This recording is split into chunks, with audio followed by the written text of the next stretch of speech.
Good morning, everyone, and thank you for being with us on your Tuesday morning. It is March 4th. Yeah, March already. It's feeling more March-like today, I'd say. Yeah, kind of what you would expect for March in the Northern Plains. Yeah, we were spoiled yesterday with a beautiful day. It was almost April like yesterday. We'll talk about the wind today in just a second here. But first, a reminder to you, you can find us live here on Facebook each weekday morning. We go live about 8 o'clock. Also, look for us on your Facebook feed. You can watch it sometime later in the day, whenever it's convenient for you.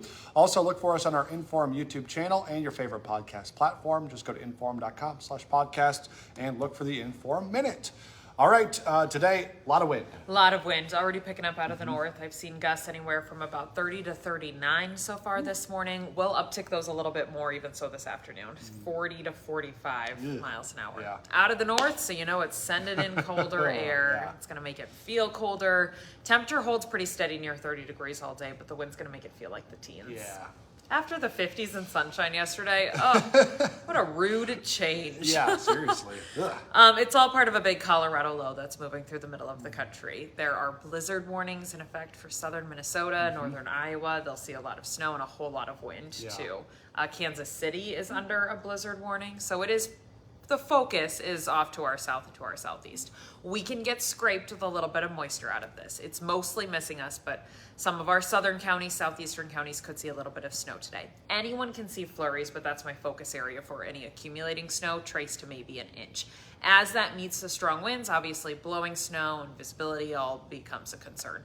Not a great day for driving down to the Twin Cities. No. Yeah, that area is under a winter storm warning for about 6 to 12 inches. Ooh, yeah, that's a lot. That's a lot of snow. That's plenty. In early March, which obviously is quite possible. Yes. That's not unheard of. That's not weird. But after getting spoiled with some days in the 40s and the 50s, and we have no snow left on the ground for a lot of us, that is a little slap of winter reality. It's funny how quickly your mindset can change. Yes. You get that taste of nicer Yeah, weather. And then I don't want anything less than 50 degrees now. Yeah. That my body doesn't want it. That's the like bottom line, right? Yeah. 50. Right, yeah. Okay, what else? Let's see.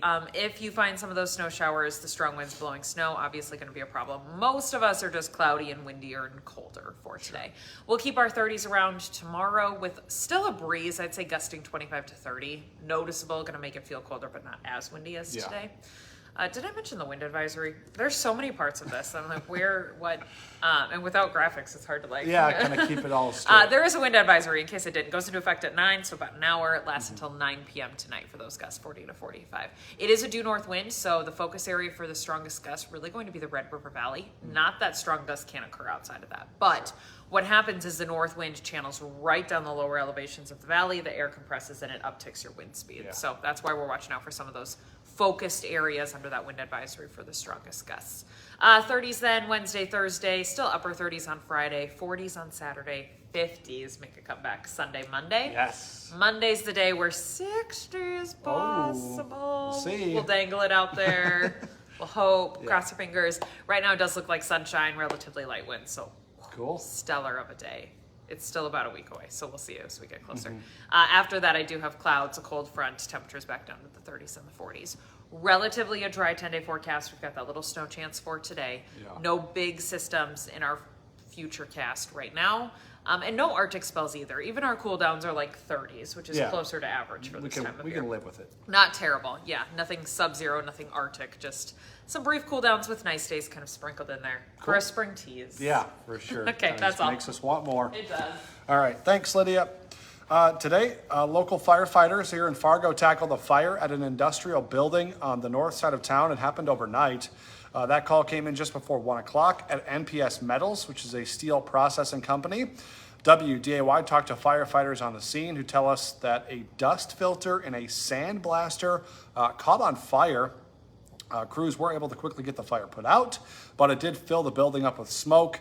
Damage was contained to that filter, and thankfully no injuries were reported. A Fargo man will spend 24 years in prison for sexually abusing 3 children. 41-year-old Austin Schindler pleaded guilty in December to 6 counts of gross sexual imposition. According to court records, he abused an 11-year-old girl, her 6-year-old brother, and their cousin.